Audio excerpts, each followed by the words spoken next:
How do we know if a function is differentiable? Well, we've learned that a function is differentiable at a if the derivative exists there. So if they give me the derivative and they ask me where is it differentiable, it literally is just a matter of domain. It is where does that function exist? Your domain is going to be all real numbers unless one of two things happens. Either you have 0 in the denominator because that's undefined, or you have a negative under a square root or a fourth root, something that has an even number in its index right here, like a 2 or 4, or 6, square root, fourth root, whatever.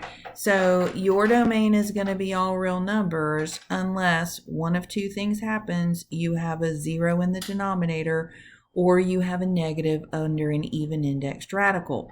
So when you're given a derivative and they ask, where is this differentiable? All I need to do is look at this and say, do I have any fractions? No. Do I have any radicals? Yes. So whatever is underneath the radical has got to be greater than or equal to 0, because I can't take the square root of a negative number. That's imaginary. But I can take the square root of 0, and I can take the square root of a negative number. So we will solve that inequality by subtracting 2 from both sides. If you'd rather it in interval notation, we can give that as well. All right, looking at this next one, they ask me again, where is this differentiable? And again, it's just wherever the derivative exists. And so the only domain problem here is 0 in the denominator. And so we're going to say that our denominator cannot be equal to 0. The denominator, x plus 2, cannot be equal to 0. Subtract 2 from both sides, and that means that x cannot be equal to negative 2. So all real numbers except for negative 2. And then here is our interval notation.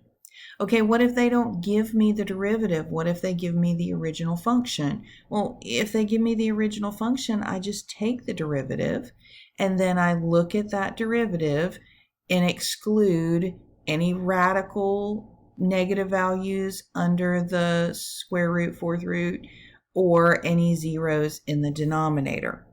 All right, what if they give me a graph? All right, if they give me a graph, then I'm going to be looking for a few things. I'm going to be looking for any discontinuities, because anywhere you have to pick up your pencil when you're drawing that graph, it is discontinuous. And if it is discontinuous, then it is not differentiable. Now, if we know it's differentiable at a particular point, we automatically know it's continuous there. But the converse of that is not true. If it's continuous at a point, that does not mean that it's going to be differentiable. You'll notice right here that this is continuous. I can draw it without picking up my pencil, but I'm going to have a point right here where it's not differentiable. Why is that? Well, that takes us to the second thing we want to look for, and that is if we have a corner or a kink in our graph. The reason it would not be differentiable there is because the derivative from the right would not be equal to the derivative from the left. If you look at this, if I hand drew a tangent line right here, the slope of that tangent line is positive, the slope of that tangent line is negative. So it's easy to see that the derivative from the right doesn't equal the derivative from the left. Derivative is a limit. Right? Definition of derivative is the limit as h approaches 0 of f of a plus h minus f of a divided by h. So limit from the left has to equal limit from the right. Derivative from the left has got to equal derivative from the right. Okay, so the third thing that we want to look for something not being differentiable is a vertical tangent line. If you'll notice, to draw a tangent line at this point in the graph, I would have to draw a perfectly vertical line. And what's the slope of a vertical line? It's undefined, right? It doesn't exist. So if the slope of the tangent line is derivative, then at that point the derivative doesn't exist. So again, if I'm looking at a graph, I'm looking for three things. I'm looking for discontinuities, so anywhere I have to pick up my pencil. I'm looking for corners or kinks in the graph because the derivative from the left and the right will not be the same. And I'm looking for vertical tangent lines.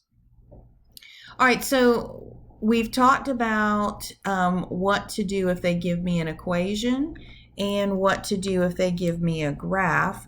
But now let's look at a specific type of equation that is always problematic, and that is a piecewise defined. All right, so you'll notice this is my original function, not my derivative.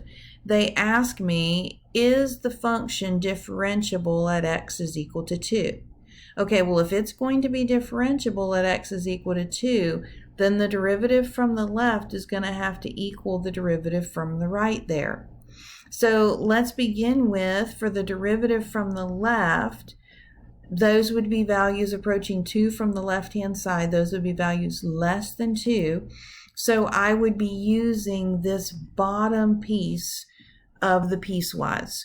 So if f of x is 3x minus 1, then what's the derivative? Well, the derivative of 3x minus 1 is 3.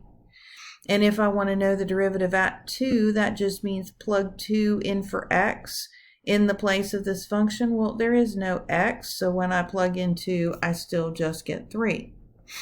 All right, then let's look at the derivative from the right. So if I'm approaching 2 from the right, values larger than 2, then I'm going to be using this top piece of the equation, x squared. So this is f of x, and we need the derivative. So what's the derivative of x squared? Well, it's 2x.